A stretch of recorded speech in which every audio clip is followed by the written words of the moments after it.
Photo తెస్తాను.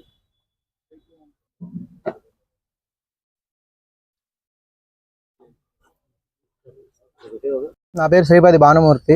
ఇవాళ ఈ యొక్క మీడియా సమావేశానికి ముఖ్య కారణం మొన్న యమడభత్ర దిలీప్ గారు కొన్ని ప్రెస్ మీట్ పెట్టి కొన్ని అనుచిత వ్యాఖ్యలు అనేవి చేశారండి మా మీద. అవి ఏంటి దాంట్లో నిజాలు ఎంత అబద్ధాలు ఎంత అని ఇవాళ తేలుద్దాం. అసలు ఆయన అంటారు ఈ యొక్క సైటు కొండపల్లి వాళ్ళది ఎకరం 59 సెంట్లు అంటారు. అసలు ఎక్కడైనా రాతపూర్వకంగా కానీ దేనిపూర్వకంగా కానీ ఏదన్నా కోర్టు కానీ వాళ్ళకి టైటిల్ ఉందని ఎక్కడన్నా ఉందా? ఆ పేపర్ ఎందుకు చూపించారు ఆయన? ఇప్పటివరకు చూపించలేదు కదా ఆ పేపర్ని. ఏదన్నా కోర్టు డిక్లేర్ చేసిందా వాళ్ళది సైట్ అని? చెయ్యలా. మరి ఈయన ఎలా చెప్పగలుగుతారు? ఈయన కోర్టా, ఈయన జడ్జా? ఎలా చెప్తారు? దాని తర్వాత అంటారు వీళ్ళు ఇంప్లీడ్ అయ్యారు ఈ సైట్లో, వీళ్ళు తెలిసే కొనుక్కున్నారు అంటారు. ఇంప్లీడ్ అనేది ఎందుకు అవుతామండి మేము? ఇప్పుడు అవతల వాళ్ళు ఏం చేశారండి? ఇప్పుడు అసలు పొజిషన్లో ఉన్నది మేము ఎప్పుడో 2000 సంవత్సరాలు అమ్మేసుకున్న వాళ్ళని పార్టీలుగా పెట్టేసి హైకోర్టుకి వెళ్ళిపోయి, కింద కోర్టు పొమ్మన్నాక హైకోర్టుకి వెళ్ళిపోయి అక్కడ ఏదో ఒక లేని వాళ్ళ మీద కేసు వేసేసి వాళ్ళు రాకుండా వాళ్ళని ఎక్స్పర్టీ చేసేసి ఆర్డర్ తీసుకుందామని ప్రయత్నించారు. అది మాకు తెలిసి మేము వెళ్ళి అయ్యా ఇక్కడ మేము ఉన్నాం, అసలు సైట్లో అసలు ఓనర్స్ మేము, ప్రజెంట్ పొజిషన్లో ఉన్నది మేము అని అక్కడ కోర్టుకి తెలిపితే దాన్ని మేము ఇంప్లీడ్ అయ్యాం. అక్కడ ఉన్న ఆర్డర్ మాకు ఇది అవ్వదు. అసలు ఆయన చెప్పే ఆర్డర్ ఏంటి? కోర్టులో ఉన్న ఆర్డర్ ఏంటి? The application is filed and issue direction against respondent directing them not to create any third party interest or alienate suitable property in favor of third parties అన్నారు. అంటే ఏంటంటే రిజిస్ట్రేషన్లే కదా ఆపమన్నది. అసలు ఈ ఆర్డర్ ఎలా తెచ్చారు మీరు? అసలు ఓనర్లను దాచేసి పాత వాళ్ళు చెప్పి తీసుకొచ్చారు మీ ఆర్డర్. అసలు ఈ ఆర్డర్ మాకు బైండ్ అవుతుందా? మీరు అక్కడ ఉన్న వాళ్ళని ఎవరు రెస్పాండెంట్స్ అన్నారు. అప్పుడు రెస్పాండెంట్స్ ఎవరు? అసలు మేము ఉన్నాం దాంట్లో మీరు ఆర్డర్ తెచ్చినప్పుడు. తర్వాత మేము ఇంప్లీడ్ అయ్యాం గ్రాడ్యువల్గా. ఇప్పటివరకు మరి ఆ కేసుని ఎందుకు బెంచ్ మీద తెచ్చుకోలేకపోతున్నారు? దాని గురించి ఎందుకు ఫైట్ చేయలేకపోతున్నారు? అసలు వీళ్ళది సైట్ కాదు అని కోర్టు క్లియర్గా 2017లో వీళ్ళు వేసిన దావాని 16/99ని వీళ్ళు 3 సార్లు డిస్మిస్ ఫర్ డిఫాల్ట్ అయ్యారు. క్లియర్గా రాసింది వీళ్ళకి ఈ యొక్క కేసులో కొనసాగించడానికి ఎటువంటి ఇంట్రెస్ట్ లేదు, వీళ్ళు మా సైట్ అని ఫైట్ చేయడానికి ఎటువంటి ఇంట్రెస్ట్ లేదు, కేవలం ఈ యొక్క లిటిగేషన్ని కొనసాగించి అక్కడ ఉన్న వాళ్ళని ఇబ్బంది పెట్టాలి అని చెప్పి చేస్తానని చెప్పి ఇదిగోండి ఇక్కడ రాశారు క్లియర్గా పాయింట్ టు పాయింట్. దాని తర్వాత ఇదిగోండి డాకెట్ ఆర్డర్. వాళ్ళు తర్వాత 2017లో ఎప్పుడైతే ఇది డిస్మిస్ ఫర్ డిఫాల్ట్ అయ్యిందో దాంట్లో ఇదిగో ఇది రాశారు క్లియర్గా డిస్మిస్ ఫర్ డిఫాల్ట్లో ఈ డాకెట్ ఆర్డర్. వాళ్ళకి ఎటువంటి వాళ్ళకి ఇంట్రెస్ట్ లేదు, జస్ట్ దీన్ని లిటిగేషన్ కొనసాగించి అక్కడ ఉన్న వ్యక్తులను ఇబ్బంది పెట్టాలి అని చెప్పి జడ్జి గారు రాసిన పాయింట్, నేను చెప్పేది కాదు ఇది. దాని తర్వాత వీళ్ళు వెళ్ళి మాది రిజిస్టర్ చేయండి ఈ కేసు, మేము అప్పుడు ఏదో రాలేకపోయాం, మా కౌన్సిల్ అంటే ఆయన అడ్వకేట్ గారు ఎవరైతే ఉన్నారో వాళ్ళ అడ్వకేట్ ఏదో 2 కేసుల్లో ఉన్నారని చెప్పి ఒక ఐఏ అనేది వేశారు. 762 అని చెప్పి ఒక ఐఏ వేశారు 2017లోనే. మళ్ళీ దాన్ని డిస్మిస్ ఫర్ డిఫాల్ట్ అయిందని రిజిస్టర్ చేయమని. పోనీ ఐఏ ఏమన్నా సవ్యంగా చేశారా? ఐఏ దొంగ డాక్యుమెంట్లే. దాంట్లో మెన్షన్ చేసింది ఏంటి? మా కౌన్సిల్ గారు ఈ పలానా కేసు నెంబర్లో వేరే కోర్టులో వాదనలో ఉన్నారు, 2 కేసులు చూపించారు, ఆ 2 వేరే వాదనలో ఉండడం వల్ల ఇక్కడికి రాలేకపోయారని చెప్పారు. పోనీ మీరు ఎలాగో కోర్టును మోసం చేస్తున్నారు, మోసం చేసేదన్నా సవ్యంగా అంటే దొరకకుండా చేసుకోవాలిగా. తర్వాత 2024లో అదే కేసు రిజిస్టోరేషన్ సంబంధించింది మళ్ళీ హియరింగ్ వచ్చింది. హియరింగ్ వస్తే ఏమైంది? అక్కడ వాళ్ళు ఇచ్చిన 2 ఏదైతే కేసు నెంబర్లు మెన్షన్ చేశారో అవి 2016లోనే డిస్మిస్ అయిపోయినాయి. అప్పుడు జడ్జి గారు అడిగారు 2016లో డిస్మిస్ అయిపోయిన కేసుకి మీ అడ్వకేట్ 2017లో హియరింగ్ ఉన్నప్పుడు ఎలా అపియర్ అయ్యారు? దానికి సమాధానం లేదు వాళ్ళ దగ్గర. ఏమైనా ఏదో కోడి బుర్ర వాడేసి మేమేదో చేసేద్దాం అని అనుకుంటున్నారు కానీ అక్కడ ఉన్న ఏంటి అసలు మనం ఎలా చెప్తే మనం సరిగా అవ్వగలం అనే దాని గురించి మర్చిపోయారు వాళ్ళు. ఏదో కేసు చెప్పేద్దాం, జడ్జి గారు నమ్మేస్తారు, కోర్టులు నమ్మేస్తే మనకు వచ్చేస్తుంది అనుకుని చేశారు. క్లియర్గా మెన్షన్ చేశారు. Therefore, in any viewed angle, petitioner have not made our strong reasons or reason assigned by them are also not able to sustain for representation in their case.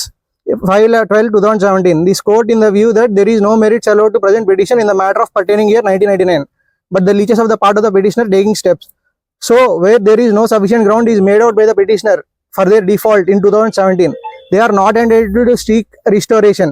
And there is no sufficient grounds. They are no further directed to appear before the court on this case. అంటే ఇంకా ఫర్దర్గా కూడా మీరు చేసేయని తప్పుడు వ్యాఖ్యలు, మీ case ఎప్పుడో పోయింది, మీరు దీన్ని లిటిగేషన్ కొనసాగిస్తున్నారు, మీరు కావాలని దీన్ని డ్రాగ్ చేసి అక్కడ ఉన్న జనాలు ఇబ్బంది పెట్టాలనుకుంటున్నారు. ఇన్ని సంవత్సరాలు గడిచిన కేసుని ఇంకా దీన్ని ప్రొలాంగ్ చేయడం కుదరదు. క్లియర్గా దాన్ని డిస్మిస్ చేస్తే ఈ దిలీప్ గారు వెళ్ళి ఈయన కోడి బుర్రవాడి నీకెందుకు, మేము ఉన్నాం కదా, లిటిగేషన్ ఎలా చేయాలి నాకు బాగా తెలుసు, హైకోర్టుకి వెళ్దాం పదా, ఏముంది ఇక్కడ పోతే ఇంకో దావా అక్కడ వేద్దాం అన్నారు. వేసారు, ఏమొచ్చింది దాంట్లో, థర్డ్ పార్టీకి అమ్మొద్దు అన్నారు. వాళ్ళు కూడా ఎలా చెప్పారు, దొంగపూర్వితంగా. ఆ రోజు ఉన్న వాళ్ళని చూపించకుండా పాత వాళ్ళని చెప్పి తీసుకొచ్చుకున్న ఆర్డర్ అది అసలు మాకు బైండ్ అవ్వదు జనరల్గా చెప్పాలంటే, ఎందుకంటే మేము రెస్పాండెంట్స్ కాదు దాంట్లో. దాని తర్వాత అంటారు ఆయన వీళ్ళు ఇల్లు కట్టడం మొదలు పెట్టారు అంటారు. ప్లాన్ లేకుండా ఎవరంటే ఇల్లు కట్టడం మొదలు పెట్టింది? ఇదిగోండి, అక్టోబర్ 3 ఎప్పుడో మొదలు పెట్టారు అన్నారు. అక్టోబర్ 3 ఆయన చూపించిన ఫోటోలో మేము పునాదులు తీసుకున్నాం, తవ్వుకోవడానికి దానికి అవసరం లేదు కదా. తర్వాత అక్టోబర్ 10 ఇదిగోండి 9 అక్టోబర్ మేము ఆన్లైన్లో 10,000 చలాన్ కట్టి ప్లాన్కి అప్లై చేసాం. దీనికంటే ముందు మేము పెట్టకపోవడానికి గల కారణం దిలీప్ గారే. దీనికంటే ముందు పోస్తా మురళి అన్న ఇంజనీర్ గారు వచ్చి మేము ప్లాన్ పెడతాను, దీన్ని ఏముంది ఇక్కడే సైడ్ దగ్గరికి వచ్చారు. ఈయన ఉన్నారు అక్కడ, ఆయన వచ్చినప్పుడు ఈయన ఉన్నారు పక్కనే. దీన్నే ఉంది నేను పెట్టేస్తా, ప్లాన్ తెచ్చేస్తా అని పేపర్లన్నీ తీసుకెళ్ళిన ఆయన ఆన్లైన్లో కూడా పెట్టారు. ఆన్లైన్లో కూడా ఇప్పటికీ అది ఉంది, ఆ ఫైల్ అప్లికేషన్ నెంబర్ కనిపిస్తుంది. పెట్టి ఒక వారం తర్వాత వెళ్ళి అడిగితే దీంట్లో ఇష్యూ ఉంది, మీరు దిలీప్తో వెళ్ళి కూర్చొని మాట్లాడుకోండి అన్నారు. ఆయనే క్లియర్గా చెప్పాడు కదా, దిలీప్తో మాట్లాడుకోండి అన్నాక ఇంకా మీ మీద వ్యాఖ్యలు చేయకుండా ఎవరి మీద చేస్తాం, నువ్వేగా ఇవన్నీ నడిపిస్తున్నది. మరి ఇవన్నీ ఇదిగోండి, ఇదేమో మేము కట్టిన ప్లాన్కి సంబంధించి. తర్వాత ప్లాన్ పెడితే వచ్చినట్టు కాదు, కట్టినట్టుగా అదే డబ్బులు కట్టేస్తే కట్టినట్టు కాదు అంటున్నారు కదా. ఒకనొక టైంలో మార్కెట్లో కొల్లు రవీంద్ర గారు ఒక బిల్డింగ్ కడుతున్నారండి, మంత్రి గారు. ఆయన దానికి ప్లాన్ లేదని పేరు నాని గారు ఇచ్చేశారు. దానికి ఆయన ఏం చెప్పారు సమాధానం, ప్లాను పెట్టుకున్నాం, అప్లికేషన్ డబ్బులు కట్టాం, ఈలోపు మేము పనులు చేసుకుంటున్నాం. ఇప్పుడు గౌరవమైన మంత్రి స్థాయిలో ఉన్న ఆయనకే ఆయన అంత క్లియర్గా మెన్షన్ చేసినప్పుడు జనాలు అయ్యే నమ్ముతారు కదా. అది మీరు మీ సొంత లాభానికి ఏమో మీ ఇష్టం వచ్చినట్టు వాడుకోవచ్చు దాన్ని. అదే ప్రజల దగ్గరికి వచ్చేసరికి ఈ ప్లాన్ అంటే ఉంటేనే కట్టుకోవాలి అన్నారు. అక్కడికి మేము ఎప్పుడైతే ఆ ప్లాన్ లేదన్నారు కదా, అప్పుడు మమ్మల్ని వచ్చి ఫస్ట్ టైం డిమాలిషన్ చేస్తామని వచ్చారు. దాని తర్వాత ఆపేసామే. ఆ పిల్లర్లు ఎక్కడి వరకు ఉన్నాయి అక్కడి వరకు కన్స్ట్రక్షన్ చేసి ఆపేసాం. మీరు అంటే అప్పుడే అనుకున్నాం కామన్ మ్యాన్కి ఒక రూలు, గవర్నమెంట్ అధికారులకు ఒక రూలు, పొలిటీషియన్స్కి ఒక రూల్ అని. దాని తర్వాత డిసెంబర్ 18 మాకు ప్లాన్ వచ్చింది. ఇదిగోండి ప్రొవిజనల్ ఆర్డర్ అంటారు దీన్ని. ఇనిషియల్గా ఆన్లైన్లో అప్రూవ్ అయిపోద్ది. దిలీప్ గారు తెలియదేమో మీకు, చదువుకోలేదు కదా మీరు, కొంచెం చూసి నేర్చుకోండి దీన్ని. ప్రొవిజనల్ ఆర్డర్ అంటారు. దీని ప్రొవిజనల్ ఆర్డర్ కాస్త డీమ్డ్ ఆర్డర్ అని అయ్యిందండి మాకు. ఎప్పుడైంది డీమ్డ్ ఆర్డర్ అని ఎందుకన్నానంటే, కమిషనర్ గారు దీని మీద 15 రోజుల్లోపు ఎటువంటి క్వైరీ ఇవ్వకపోతే, చూడండి ఇక్కడ what is deemed building permission, 15 రోజుల్లోపు ఎటువంటి నిర్ణయం చెప్పలేకపోతే అది ఫుల్ ఫోర్స్ డీమ్డ్ ఆర్డర్, అంటే దాని ప్రకారం మేము కట్టుకోవచ్చు, క్లియర్గా మెన్షన్ చేసి ఉంది. ఆయన ఏం చేశారు, ల్యాప్స్ అయిపోయింది, ఆయన ఏదో క్వైరీ పెట్టాం అన్నారు. ఇది ఎప్పుడు పెట్టారు, 6వ తారీఖు జనవరి, మాకు 18 డిసెంబర్ వచ్చింది. దీంట్లో ఏం మెన్షన్ చేశారు, స్టేటస్ కో ఒకటి ఉంది అని మెన్షన్ చేశారు. అంతేగాని దీంట్లో హైకోర్టులో కేసు ఉంది ఇంకేం మెన్షన్ చేయలేదుగా ఆయన. అది కూడా టైం ల్యాప్స్ 19 days తర్వాత ఆయన పెట్టారు. అంటే అప్పుడు డీమ్డ్ ఆర్డరేగా, మేము కట్టుకోవచ్చు కదా దాని ప్రకారం. సరే అయినా మేము కట్లా, స్టేటస్ కో ఉంది, ఎందుకు మనకు తలనొప్పి, ఏదో పిచ్చి చేసి ఆ పైన CMA చూపించి దాంట్లో మేము లేకపోయినా మమ్మల్ని చూపించి ఇక్కడ స్టేటస్ కో ఆర్డర్ ఇచ్చారు. అయినా చేసుకున్నాం, ఆపేసాం కన్స్ట్రక్షన్. ఎప్పుడైతే ఈ స్టేటస్ కో అని సబ్సిక్వెంట్ గా వెకేట్ అయిపోయింది March 20న, ఇచ్చి TPO గారికి, కమిషనర్ గారికి, ACB గారికి అందరికీ ఇచ్చి మాది వెకేట్ అయిందని చెప్పాకే మేము కన్స్ట్రక్షన్ అనేది మొదలు పెట్టాము. ఇప్పుడు అప్రూవ్ అయిపోయిందని షార్ట్ ఫాల్ పెట్టింది ఆయన. షార్ట్ ఫాల్ లో రీజన్ ఏంటి, స్టేటస్ కోని వెకేట్ అయిపోయింది కదా, ఇంకేంటి ఆయనకి. ఇప్పుడు మళ్ళీ రీఅప్లై చేసుకోండి అంటే డబ్బులు కట్టిన వాళ్ళని చేసుకోవా, మా డబ్బులు కాదా, మరీ వాళ్ళకి అధికారం వాళ్ళకి ఉంది కదా అని తలగదిక్కలుగా సమాధానాలు చెప్తున్నారు. పవన్ కళ్యాణ్ గారికి వాళ్ళు వెళ్ళి ఎక్స్ప్లెయిన్ చేశారంట. ఏమైనా ఎక్స్ప్లెయిన్ చేశారండి, అసలు సైట్ ఏమైనా ఉంది, మాట ఇక్కడికి వచ్చేసి పేపర్లో, న్యూస్ పేపర్లో వాటిల్లో ఇచ్చేసి ఏదో చేసుకున్నారు. దాంట్లో ఏమని రాశారు, న్యూస్ పేపర్లో మీరు హైకోర్టు ఆర్డర్లతో కొట్టారన్నారు. కొట్టారు, బాగానే ఉంది. హైకోర్టు ఆర్డర్ ఏదండి, మాకు ఇవ్వాలిగా, కోల్పోయింది మేము ఎంతమందిని అడుగుతున్నాం, హైకోర్టు ఆర్డర్ ఇవ్వండి, కోర్టు ఆర్డర్ ఏదన్నా ఒక ఆర్డర్ ఇవ్వమంటున్నాగా. ఆర్డర్ ఏది, నిన్న కమిషనర్ గారిని MP గారు బాలచౌరి గారు దిశ సమావేశంలో అందరి ముందు అడిగితే ఆయన నీళ్ళు నవ్వలేడు. మరి అదేంటి పరిస్థితి, ఆయన ఇవ్వచ్చుగా, మీరేదో హైకోర్టు ఆర్డర్ మీ దగ్గర ఉంది అంటున్నారు కదా, అదేమో కమిషనర్ గారు చెప్పొచ్చుగా, సార్ హైకోర్టు ఆర్డర్ ఉంది మా దగ్గర అందుకే కొట్టామని. ఆయన ఎందుకు నీళ్ళు నవ్వలేడు, పేపర్లోనేమో హైకోర్టు ఆర్డర్ అంటారు, ఇక్కడ ప్రెస్ మీట్లు పెట్టేటప్పుడేమో JC గారు కలెక్టర్ గారు ఆర్డర్ ఇచ్చారంటారు. నిన్న కలెక్టర్ గారు కూడా పక్కనే ఉన్నారుగా, కమిషనర్ గారు అంటారు, JC గారు కలెక్టర్ గారు పక్కనే ఉన్నారుగా, మరి ఆయన ఎందుకు చెప్పలా, నేనే ఇచ్చానండి ఆర్డర్ అని. మేము ఆయనతో మాట్లాడాం, ఆయనే చెప్పారు, నేను స్పెషల్ ఆఫీసర్గా ఉన్నా సరే దీన్ని పడగొట్టే రైట్ నాకు లేదు, ఇదేం గవర్నమెంట్ భూమి కాదు, డిఫెన్స్ సైడ్ కాదు, రైల్వే భూమి కాదు, పబ్లిక్ ఎంకరేజ్మెంట్ కాదు, ప్రైవేట్ సైట్ లో నాకు ఎటువంటి ఇది ఉండదు అని ఆయన క్లియర్ గా చెప్పారు. దాని తర్వాత గోపన్ పాలన్ మిస్లీడ్ చేశారు, తీసుకొచ్చారు, ఇక్కడ గొడవ చేస్తున్నారు అన్నారు. గోపన్ పాలెం వాళ్ళని ఎవరిని ఏం చేయవసరం లేదండి. ఆయన గోపన్ పాలెంలో ప్రతి ఒక్కరికి, గోపన్ పాలెం కాదు, మా నాన్నగారు గత 20 సంవత్సరాలు ఇక్కడికి వచ్చారు. గోపన్ పాలెం కానీ బందర్లో కానీ ఆయన గురించి అడగండి, ఎవరైనా చెప్తారు. ఆయన ఏంటి, ఆయన ఏ స్థాయి నుంచి ఎలా కష్టపడుకుంటూ ఎలా వచ్చారు. నీకు దమ్ముంటే రా గోపన్ పాలెం, నీ ఇష్టం వచ్చిన వాళ్ళు అడుగు. దాంట్లో 300 గడపలు ఉన్నాయి, నీ ఇష్టం ఏ గడప తొక్కుతావో తొక్కు.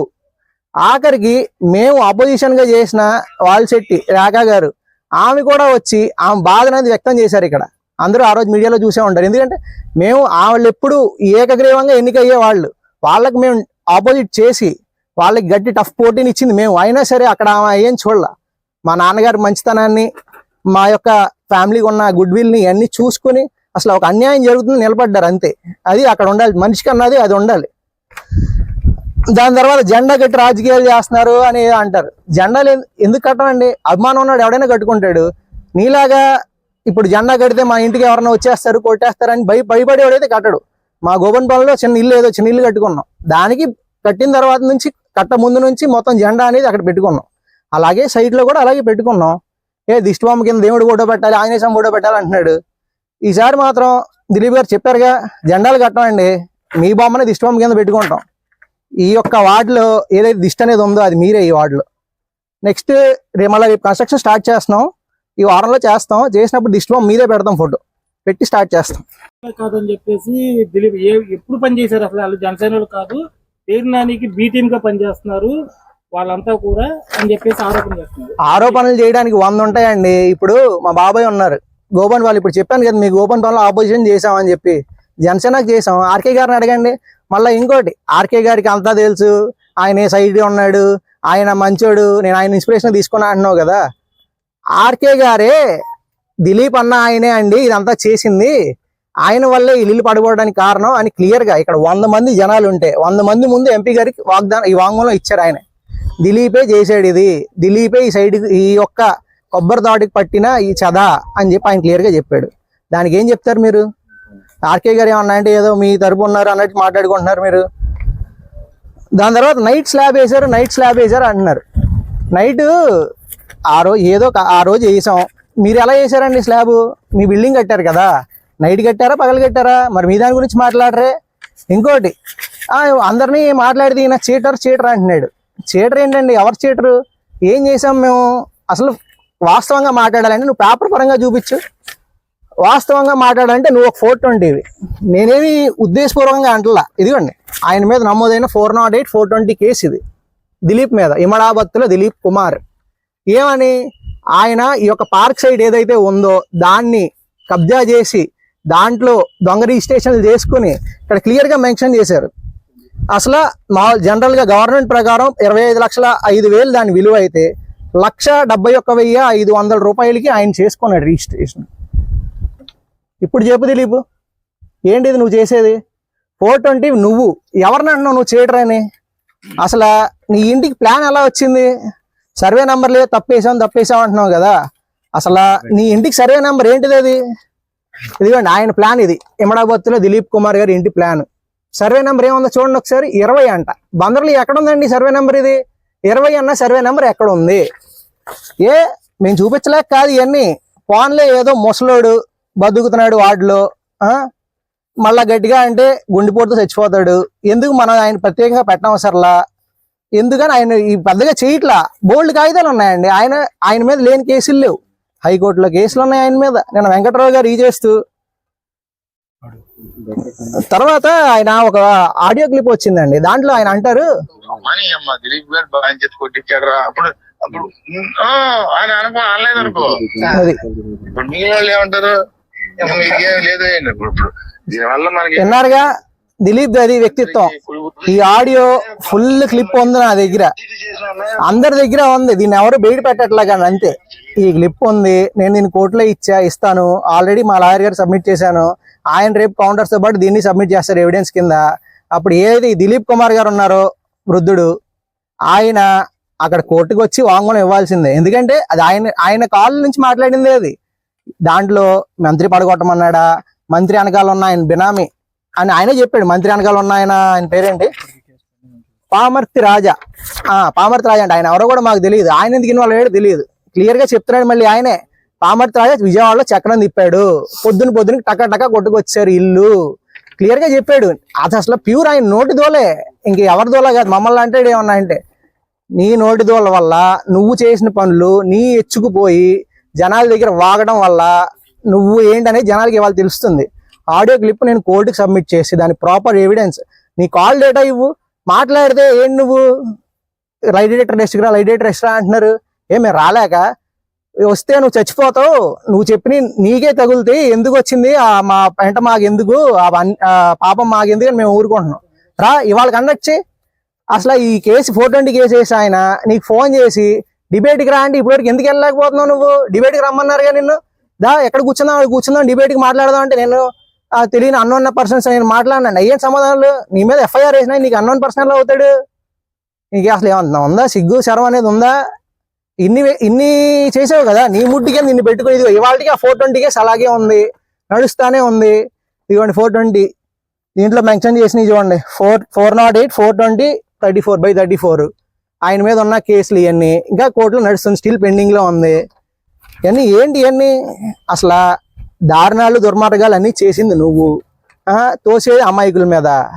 మేము పద్దాగా చెప్పుకోము అసలు దీనికి సంబంధించి A to Z.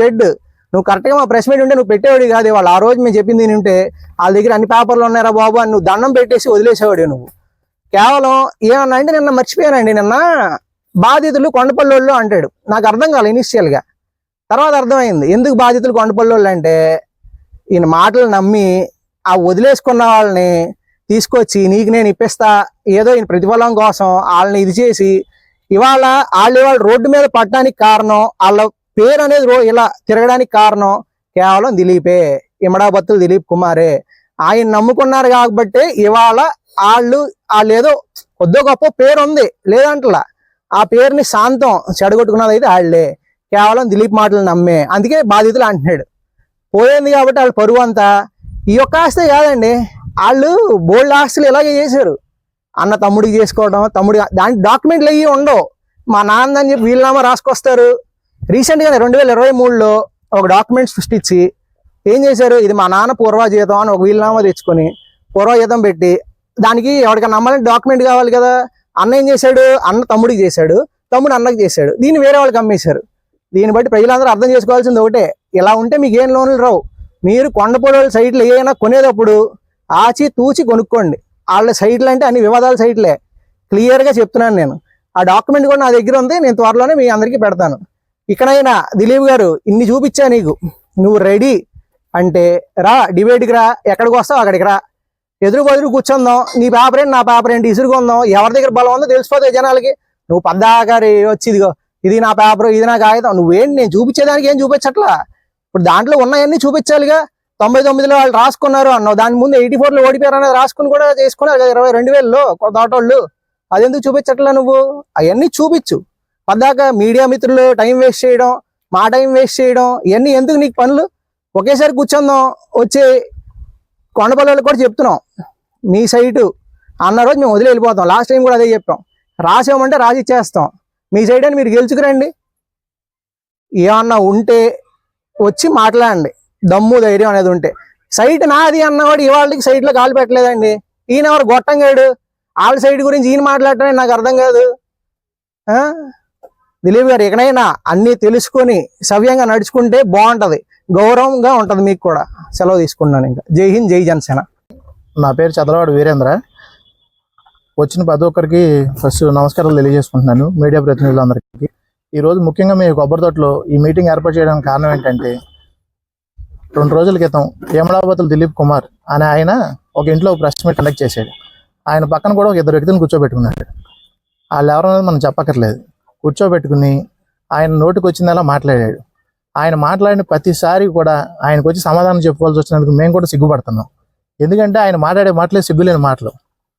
మాట్లాడే ప్రతి ఒక్క మాట కూడా సత్యదూరం అని చెప్తారు 10 సార్లు. దిలీప్ కుమార్ మీద సత్యదూరమైన మాటలు అంటున్నారని. అసలు సత్యానికి ఆయనకి సంబంధం లేదు. ఈ నోటి నుంచి వచ్చేదంతా అసత్యమే. ఆ సత్యదూరమైన మాట కూడా సిగ్గుపడుతుంది ఇవాళ. ఈయన వాడి ప్రెస్ మీట్లోకి వెళ్ళా సత్యదూరం అనే మాట కూడా సిగ్గుపడే పరిస్థితికి వచ్చింది ఈరోజు. తెలుగులో ఏమైనా పదాలు ఉంటే ఆ పదాలు కూడా సరిపోవండి ఆయన మనం వర్ణించడానికి. ఆయన వచ్చేదే ప్రెస్ మీట్కి సచిదూరమైన మాటలు చెప్పడానికి. ప్రతిదీ నోటుకు వచ్చిందలా మాట్లాడుతూ ఉంటాడు, పేపర్లు తెస్తాడు. నేను అందరు ప్రజలకు తెలియజేసుకుంది ఒకటే, ఇప్పుడు ఈ ఆస్తి అనేది కొండపల్లి వాళ్ళది. అయితే కొండపల్లి వాళ్ళు మాట్లాడాలి. ఈయనేం మాట్లాడతారు? ఈ యమడావర్తులు దిలీప్ కుమార్ని కొండపల్లి ఫ్యామిలీ ఏమైనా దత్త తీసుకుందా, లేదా ఈయనకి తెలియదు ఏమన్నా ఉందా వాళ్ళకి వీళ్ళకి మధ్యలో? ఈయన ఎందుకు వస్తున్నాడో మనకు అర్థం కావట్లేదు. దత్త తీసుకున్నాను, నేను దత్తపుత్రుని కొండపల్లి ఫ్యామిలీకి వాళ్ళ తరపున నేనే ఒకళ్ళతో తీసుకున్నానని చెప్పాడు అనుకోండి, పర్లేదు. ఈయనకి ఏ సంబంధం? ఈ సైటు ప్రత్యేకంగా చెప్తున్నారు క్లియర్గా, ఈ సైట్ అన్నది 2 ప్రైవేట్ వ్యక్తులు వాడవండి అన్నారు. మీరు 3వ వ్యక్తి కదా, మీరు ఎలా మాట్లాడుతున్నారు?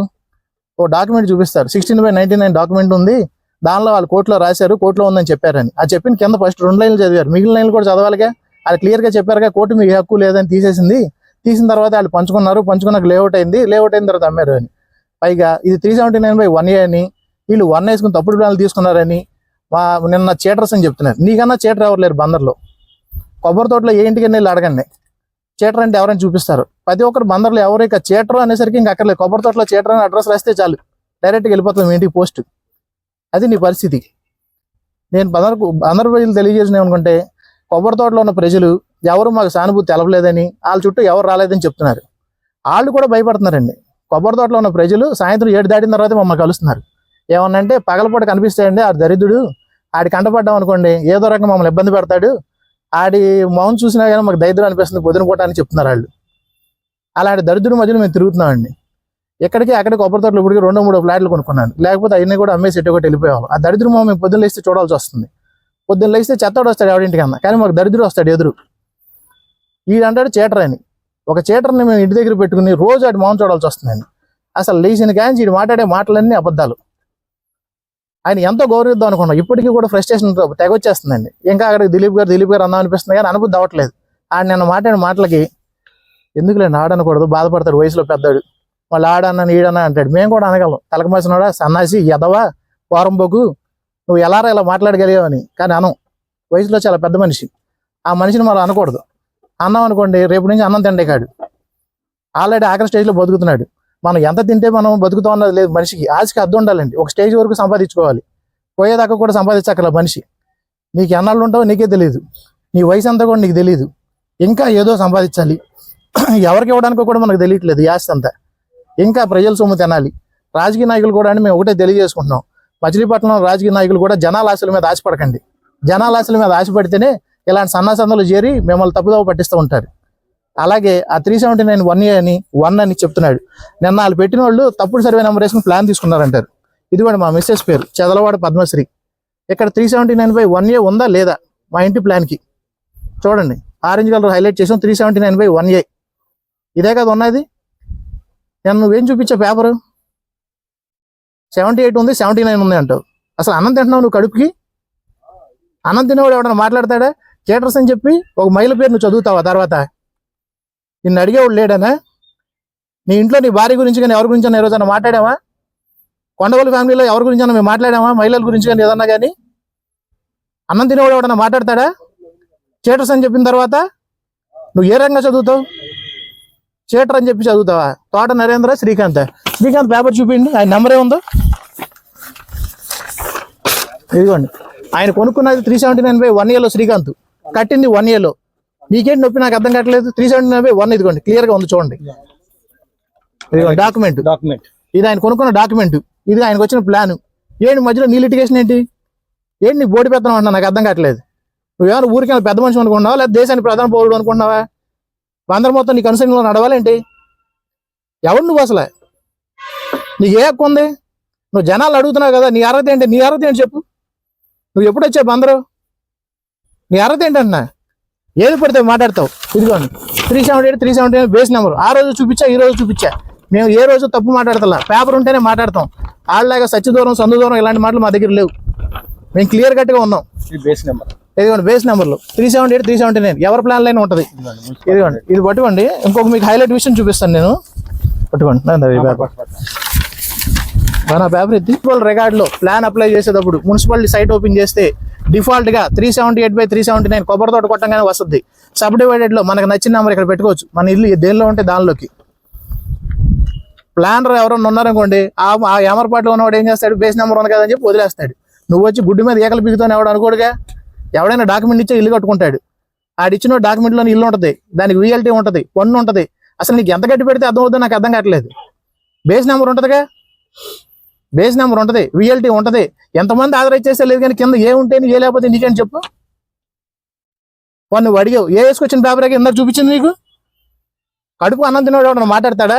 ఎన్నిసార్లు అసలు ఎన్ని ప్రెస్ మీట్లో గడ్డి పెడితే నువ్వు మాంతావు అసలు నాకు అర్థం కావట్లేదు.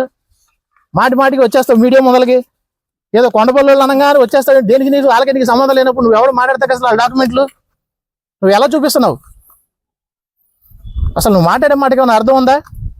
నీకేమో రోజుకు ఒక వివాదం కావాలి, కాల్ రికార్డింగ్లు ఏదో రకంగా జనాల్లో నానుల్లో పడాలి. నువ్వు ఎలా పబ్లిసిటిస్ట్ అంటే తప్పితే నీకు ఇక్కడ ఏమీ లేదు. ఏ రోజైనా వార్డు మెంబర్ కన్నా గెలిచావు 6వ వార్డులో నువ్వు? కొన్ని ఇస్తే టికెట్ గెలుస్తావు ఇప్పటికైనా? దేనికి అసలు నీ ధైర్యం ఏంటో నాకు అర్థం కావట్లేదు. అసలు కొండపల్లి వాళ్ళు వివాదాలకు దూరంగా ఉంటారండి. నేను ఇవాళ బందరపల్లి క్లియర్గా చెప్తున్నా. తేజ కూడా నాతో పాటు చదువుకున్నాడు 1 సంవత్సరం, మాకు సీనియర్. వీళ్ళిద్దరూ కలిసి సచివాలయంలో పేపర్లు మార్చండి 1-2 సార్లు నేను గొడవ కూడా పడ్డాను వాళ్ళతో. ఎందుకంటే ఇలా చేస్తున్నారో ఇలాంటి పనులు మానేసిన తేజ అంటే. తేజ ఒకరోజు సిఎస్రావు ఆర్చి దగ్గర మా ఫ్రెండ్స్ దగ్గరికి వచ్చి, వీరేంద్ర అని నా గురించి ఏం ఆలోచించొద్దని చెప్పండి, మనసులో పెట్టుకోవద్దానండి, నేనేం చేయట్లేదు. ఈ యమడాపత్తులు దిలీప్ అనే అతను మా ఇంటికి వచ్చి మీకు ఆస్తి ఇప్పిస్తాను, గవర్నమెంట్ మనం నడుస్తుంది, నేను లిటిగేషన్ చేయగలను, మనం చేసి ఏదో ఒకటి చేసి నేను వాళ్ళ దగ్గర డబ్బులు వసూలు చేసి మీకు ఇస్తాను, మీరు అలా గమ్మున ఉండండి, ఎవరో ఒకరు మీ ఫ్యామిలీలో ఒకరు నాతో పంపించండి అని చెప్పి ఆ చిన్న కుర్రాడైన తేజని మిస్లీడ్ చేసి ఇవన్నీ చేపించడం, ఆయనతో పాటు తిరగడం, ఇవన్నీ చేసింది యమడాపత్తులు దిలీప్ గారు. ఏదైనా ఉంటే ఆయన చూసుకోండి, నా దగ్గర రావద్దు, నేనే తప్పు చేయట్లేదు, మేము కూడా ఇక్కడికి వచ్చాక కూడా తగ్గాము, మానేద్దాం అనుకున్నాం, అయినా సరే దిలీప్ ఏంటి ఇక్కడ దాకా తీసుకెళ్ళి నన్ను వదిలేస్తారా మీరు, మీకోసమే నేను ఇదంతా చేశాను, ఇంకా కొద్దిగా ఓపిక పట్టండి, మనకు డబ్బులు వస్తాయి అని చెప్పి. నువ్వు చెప్పిన మాట వాస్తవా కాదా తేజని అడగండి. సిఎస్రావు ఆర్చి దగ్గర ఎవరి దగ్గర చెప్పాడో అడగండి. నేను మరొక మాట చెప్తున్నాను, తేజ నా స్నేహితులు ఒకరినైన స్నేహితుడిని తీసుకెళ్లి వాళ్ళ ఇంట్లో కూర్చోబెట్టి కాఫీ ఇచ్చి మంచం కింద నుంచి 2 పేపర్ కట్టలు బయట తీసి, ఇదిగో మా తాతల ఆస్తి, ఈ అన్ని కాగితాలు మా దగ్గర ఉన్నాయి, ఇదిగో ఖాళీ పేపర్లో ఏమైనా రాసుకోగలం, ఎక్కడైనా రాసుకోగలం చెప్పాడా లేదా? చెప్పమనండి తేజని ఓపెన్గా. ఇలా రాసుకుంటారా?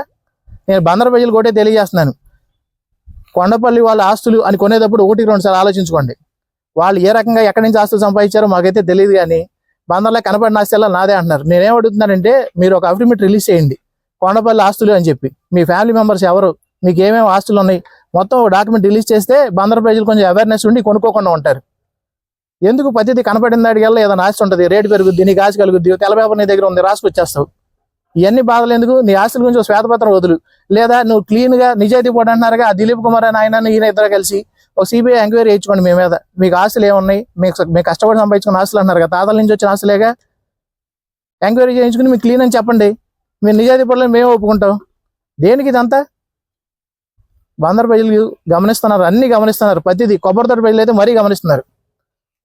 ఆయన అసలు మన దిలీప్ గారిని తిట్టలేమండి. ఇదిగోండి ఈ ఎగ్జాంపుల్కి చెప్తున్నారు, ఇదిగోండి ఈ ఎరపువ్వు, ఈ వార్డులో ఈ ఎరపువ్వు అనమాట. దీని గురించి ఆలోచించడం చెప్పడం కూడా బెస్ట్. ఇది వరల్డ్ పైన తెచ్చుంటే బాగుండేది, కొంచెం బెటర్గా ఉన్నది తెచ్చారు. మొన్నే పెట్టాను చెట్టు, ఒక ఫస్ట్ పువ్వు ఇది. వీడి కోసం పోయాల్సి వచ్చింది, దరిద్రుడి కోసం. సింబాలిక్గా చూపిద్దాంరా ఆడి గురించి మనం ఒకసారి. బందర్ ప్రజలు తెలుసుకుంటారు, కొబ్బరితోట ప్రజలు మరి ముఖ్యంగా తెలుసుకుంటారంటే చెట్టుకున్న మొదటి పువ్వు కష్టపడి పెట్టాను, 2 నెలలు నిలిపోతే మొన్నే పూసింది, దీనికి కోయాల్సి వచ్చింది ఇవాళ. వీళ్ళు పువ్వు తెచ్చుంటే అసలు దీన్ని కోసేవాళ్ళం కాదు. ఇంకా ఆ చెట్టు ఏ పాపం చేసుకుందో కూడా మాకు అర్థం కావట్లేదు.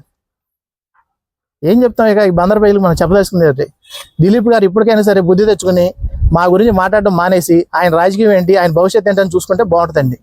ఎందుకని మేము చెప్పదలుచుకుంది ఏం లేదు. మీడియా మిత్రులకు నమస్కారం. నా పేరు తోట నరేంద్ర బాబు. నిన్న దిలీప్ గారు కొన్ని అనూచిత వ్యాఖ్యలు చేశారు. ఆ వ్యాఖ్యల గురించి కొంచెం చాలామంది తీవ్రంగా ఇదవుతున్నారు అందరి వల్ల.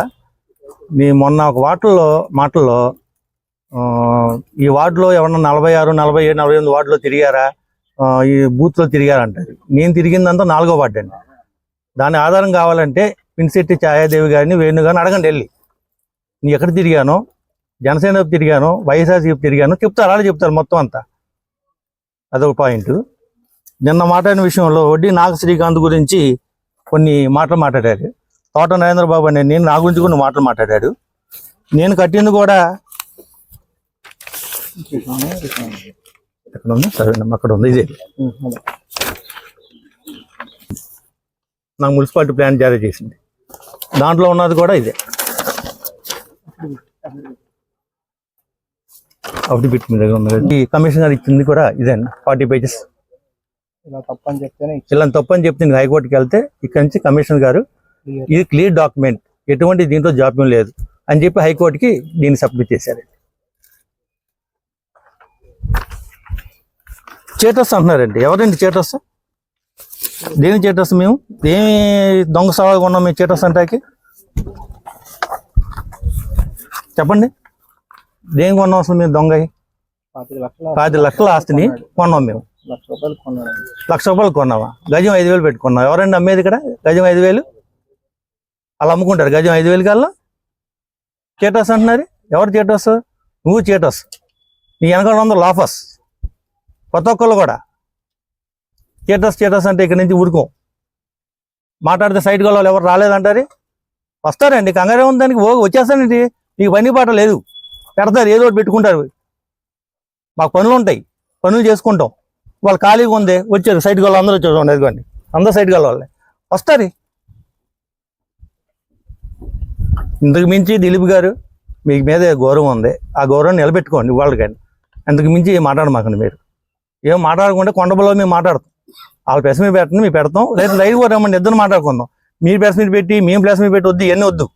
రైట్గా ఒకసారి కూర్చుందాం, మాట్లాడదాం. రండి, ప్రెస్ మీట్ పిలుస్తారో, మీ లాయర్ని పిలుస్తారో, మా లాయర్ని పిలుస్తున్నావు, ఏమన్నా మాట్లాడతాం. అంతేగాని మధ్య మధ్యలో వెళ్ళేందుకు, థియేటర్లో ఎందుకు వెళ్ళా? టైంలో మేము తీసుకున్నామండి ఫస్ట్. ఆ టైంలో అసలు కేసు ఏమి 2017లో మొత్తం కేసు ఏమీ లేదు, కొట్టేశారంటే మేము అప్పుడు టీడీపీ గవర్నమెంటే ఉందండి మేము తీసుకున్నప్పుడు కూడా. అప్పుడు అప్రోచ్ అయ్యి టీడీపీ వాళ్ళే కూడా దీంట్లో ఉన్నారు. అప్పుడు వాళ్ళ త్రూనే మేము తీసుకున్నాం ప్లాట్స్. తీసుకున్నాము. అప్పటి నుంచి అప్ టు డేట్ మేము ట్యాక్స్లు కూడా లేకపోతే అదే టైంలో మేము ట్యాక్స్ కూడా వేయించుకున్నాం. అప్ టు డేట్ అప్పటి నుంచి ఇప్పుడు దాకా కూడా మేము ట్యాక్స్లు కడుతున్నాం. మధ్యలో ఏదో గొడవలు ఇలా అంటున్నారు. మేము కూడా కన్స్ట్రక్షన్ స్టార్ట్ చేద్దాం అనుకున్నాము. కాకపోతే ఏదో ఇట్లా ప్రాబ్లమ్స్ ఉన్నాయని మేము కూడా కన్స్ట్రక్షన్ స్టార్ట్ చేయలేదు. మేము అందరం డబ్బులు పెట్టి కొనుక్కున్నాం, కష్టపడి కొనుక్కున్నామండి. మాకు ఊరికి ఏమి రాలేదు. నిన్న నేను కూడా చూశాను మీడియాలో, ఏదో చేటర్స్ అంటున్నారంట. స్థలం కల్లా కొనుక్కున్న వాళ్ళందరూ చేటర్స్ అంటున్నారంట. మేము చేటర్స్ ఏం కాదండి, మేము రూపాయి కష్టపడి కొనుక్కున్నాం. అది సవ్యంగా ఉన్నదాన్నే మేము కొనుక్కున్నప్పుడు కూడా ఎలాంటి ప్రాబ్లం లేదు. యాక్చువల్గా మేము నెక్స్ట్ ఇయర్ 2 years తర్వాత మేము కన్స్ట్రక్షన్ స్టార్ట్ చేద్దాం అనుకున్నాం. తర్వాత కొన్ని మాకున్న ఇబ్బందుల వల్ల మేము స్టార్ట్ చేయలేకపోయాం. ఇంకా మేము కూడా ఇప్పుడు స్టార్ట్ చేద్దాం అనుకున్న టైంలో ఇలాంటి లిటిగేషన్స్, ఇలాంటి ఏయో ఎవరిష్టం వచ్చినట్టు వాళ్ళు క్రియేట్ చేసి ఏదో చెప్తున్నారు. మేము స్టార్ట్ చేయలేకపోయాం.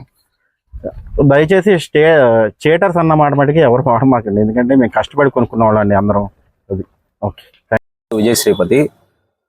2 రోజుల క్రితం దిలీప్ అనే వ్యక్తి 6వ వార్డు ఇన్ఛార్జ్ కొన్ని వ్యాఖ్యలు చేశారు ఈ స్థలం డిమాలిషన్ గురించి. ఆ వ్యాఖ్యల్లో అసలు ఎలా వ్యాఖ్యలు చేశారంటే, ఆయన ఒక రాజకీయ నాయకుడిలా లేడు. ఆ వ్యాఖ్యలు చేసేటప్పుడు ఒక రౌడీ లాగా, ఒక దాదాగిరి చేసే ఆయనలాగా ఆ వ్యక్తి ఎలా మాట్లాడుతూ అలా మాట్లాడాడు. రాజకీయ నాయకుడు అంటే ఎలా మాట్లాడతారండి? రాజకీయ నాయకులకి అసలు ఉన్న మోరల్స్ ఆయనకి తెలుసా? రాజకీయ నాయకుడు అంటే ఎలా ఉండాలనేది. ఆయన అంటాడు, వీళ్ళు సామాన్యులు అంటున్నారు అందరూ. సామాన్యుడు అయితే ప్లానింగ్ 4 ఫ్లోర్లు పెడతారని అడుగుతున్నారు. మా ఇష్టం అండి, 4 కాదు 8 ఫ్లోర్లు పెడతాం. నువ్వు డబ్బులు ఇస్తున్నావా కడతాకి, ఇల్లు కడతాకి? ఇదే గవర్నమెంట్ అని కట్టిస్తున్నారు మాకు, మేము కష్టపడి మేము కట్టుకుంటున్నాం ఇల్లు. 4 ఫ్లోర్లు అండి. మీకు ఎందుకండి? మేము ఎన్ని ఫ్లోర్లు కట్టుకుంటే మేము పెట్టుకున్నాం, ఎప్పుడో ఇస్తుంది మున్సిపాలిటీ. మీకు అసలు సంబంధం ఏముంది? మేము ఎన్ని ఫ్లోర్లు పెట్టుకుంటే మా డాక్యుమెంట్లు మీకు ఎందుకు అసలు? ఇప్పుడు మీరు ఇన్వాల్వ్ అవ్వలేదు అంటారు ఈ ఇష్యూలో. మీరు ఇన్వాల్వ్ అవ్వకపోతే కొబ్బరి తోటలో నడి రోడ్డు మీద ఆ రోజున 200 మంది పోలీసులు వచ్చారు. అప్పుడు ఎక్కడికి వెళ్ళారు? మీరు ఇన్వాల్వ్ అవ్వలేదు కదా. మీరు వచ్చి నుంచోవాలిగా. మీ వార్డులో ఏం జరుగుతుందో ఒక రాజకీయ నాయకుడిగా. అసలు పొలిటీషియన్ అంటే ఏంటి? ప్రజల సమస్య తీర్చాలి. మీరేం చేస్తున్నారు? క్రియేట్ చేస్తున్నారు. ప్రజలకి సమస్యలు క్రియేట్ చేస్తున్నారు. మీరు రాజకీయ నాయకుడు. అసలు మీ మీద ఇప్పటికీ స్టిల్ 420 కేసు ఉంది, నడుస్తుంది. అసలు ఈ నడుస్తున్న ఆయనకి కూటమిలో అర్బన్ బ్యాంక్ చైర్మన్ గా అసలు ఏ విధంగా ఇచ్చారని పదవి ఇచ్చారు. మేము దానికి ఆనందంగా ఉన్నాం. మా వార్డు ఆయనకి వచ్చిందని ఆనందంగా ఉంటే ఈయన తీసుకొచ్చి మమ్మల్ని రోడ్డు మీద లాగేసండి. ఒక కుటుంబాన్ని, ఆడవాళ్ళని చూడకుండా 200 మంది పోలీసులు అండి. పోలీసులు దేనికండి? మేము పక్క దేశం నుంచి వచ్చామా? మేము పుట్టి పెరిగింది బందర్లో. ఈయన ఎక్కడ పుట్టి పెరిగాడు? ఈయన పుట్టికి ఎక్కడ అసలు? మేము మాట్లాడట్లేదుగా ఇవన్నీ. మీరు ఇన్ఛార్జిగా ఉన్నారు, మీకు గౌరవిస్తాం. మీరు లైన్ తప్పి మాట్లాడితే మేము మాట్లాడేది వస్తుంది. అదేమనంటే వాళ్ళు పిల్లలు బయటికి వెళ్ళి చదువుకొని వచ్చారంటారు. మేము కామన్ పీపుల్, మేము మధ్యతరగతి కుటుంబం. మేము చదువే మాకు ముఖ్యం. చదువుకొచ్చాం. మేము చదువు ప్రకారం బుక్స్ లోనే చదివాం, బయట చదవలేము. మీకులాగా బుక్స్ లో ఏదుందో లా పాయింట్ అదే చదివాం. అదే మేము డీటెయిల్ గా చెప్తున్నాం. ఇప్పుడు ఎంపీ గారిని మిస్లీడ్ చేశారంటారు. అసలు ఎవరు చేశారండి ఎంపీ గారిని? ఎంపీ గారు మెంబర్ ఆఫ్ ద పార్లమెంట్ అభ్యుడిని మేము మిస్లీడ్ చేస్తామండి? మిస్లీడ్ చేసింది రవీంద్ర గారిని మీరు లేనిపోయి అని చెప్పి కోర్టులో ఇది ఉంది అది అని ఆయన నమ్మించి మీరు మిస్లీడ్ చేశారు రవీంద్ర గారిని. మీరు పేపర్ పరంగా రండి చూసుకుందాం. నెక్స్ట్ ఇప్పుడు ఒక చెప్తా అండి, ఈయన ఏమైనా ప్రెస్ మీట్ పెట్టాను దాన్ని మేము ఖండించామనుకో, కొండపల్లి ప్రెస్ మీట్ పెడతారు. కొండపల్లి పెట్టి ప్రెస్ మీట్ మేమైనా ఖండిస్తే దిలీప్ పెడతాడు. వాళ్ళిద్దరికి టైఅప్ ఎలా వచ్చిందండి? అసలు ఒకళ్ళ మీద ఒకళ్ళు సపోర్టింగ్ గా ప్రెస్ మీట్ పెట్టుకుంటున్నారు. దేనికి? ఇప్పుడు నిన్న ఆయన పెట్టాడు, ఆయన ఖండిస్తాం, మేము ఇప్పుడు పెట్టాం. మేబీ ఇవాళ రేవో పెట్టచ్చు కొండపల్లి వాళ్ళు ఆయన సపోర్ట్ చేసుకుంటా. వీళ్ళిద్దరికి పొత్తు ఏంటండి? అసలు ఏ రకంగా పొత్తు కుదిరింది? కొండపల్లి వాళ్ళకి దిలీప్కి ఏంటి అసలు? ఈ సైట్ గురించి ఆయనకి ఎందుకు కనబడింది? అది మాకు కావాలండి. లైట్ డిటెక్టర్ అంటారు. ఈయన వయసు ఎంత? సరే, లైట్ డిటెక్టర్ దాకా ఎందుకండి? మీకు ఒక సందు యువతల రామాలయం ఉంది. ఆ రామాలయం దగ్గరికి వచ్చి మీరు ప్రమాణం చేసి సాక్ష్యం చెప్పగలరా? అక్కడ దాకా వెళ్ళారు, మీరు చెప్పలేరు. ఎందుకంటే ఆ వార్డు ప్రజలు మీ రామాలయం దగ్గర రానివ్వరు. ఎందుకు రానివ్వరు? మీరు ఆ కోర్టులో కేసు వేసారు రామాలయం మీద. రామాలయం డిమాలిష్ చేయాలని ఈయన కేసు వేసారు, రామాలయం తీసేయాలని. చూడండి, వార్డు ప్రజలందరూ ఆయన గమనిస్తున్నారు, ఆయన ఎలాంటి వ్యక్తో. అయితే ఎవరు బయటపడట్ల. ఈ దరిద్రుడి కల్లో మనం పడతాం ఎందుకు? పడి మళ్ళీ మన వైపు ఆయన తిప్పించుకోవడం ఎందుకు అని. ఈ కొబ్బరి తోట ఏరియాలో 70% of the people business people అండి. దట్టు రోల్డ్ గోల్డ్ బిజినెస్ అనేది చేస్తారు. ఆ రోల్డ్ గోల్డ్ బిజినెస్ అందరి దగ్గరికి వెళ్ళి ఇది వీళ్ళు వర్క్ చేస్తున్నారు, ఇది రెసిడెన్షియల్ హౌస్ కాదు, ఇది వర్క్ గా యూటిలైజ్ చేస్తున్నారు, దీని మీటర్ని కమర్షియల్ గా మార్చాలి, వాళ్ళ మీద ట్యాక్స్లు వేయాలి. ఒక చిన్న స్థాయి వ్యక్తి ఏదన్నా బిజినెస్ పెట్టుకుంటే రోడ్ సైడ్ అది ఆ ప్రాపర్టీని కమర్షియల్ యూస్ చేస్తున్నారు అని చెప్పి వాళ్ళకి పెనాల్టీ వేయించి ఫైన్లు కట్టించారండి ఈ రోజున. ఇప్పుడు మేము సైట్ కొన్నాం, సైట్ లిటిగేషన్ ఉన్నది కొన్నారు అంటారు. ఎవరు లిటిగేషన్ అండి? ఇప్పుడు వాళ్ళది సైట్ అన్నారు, కొండపల్లి వాళ్ళది. ఆయన వచ్చి ఇప్పుడు 1940 నుంచి నడుస్తుంది. ఆయన అన్నప్పుడు ఒక ప్రహరీ తీసుకొచ్చి దీనికి డబ్బులు లేవంటాడు ఒకళ్ళ దగ్గర. నా దగ్గర వస్తాం, అప్పుడు ఫైనాన్షియల్ గా వీక్ అంటాడు. ఫైనాన్షియల్ గా వీక్.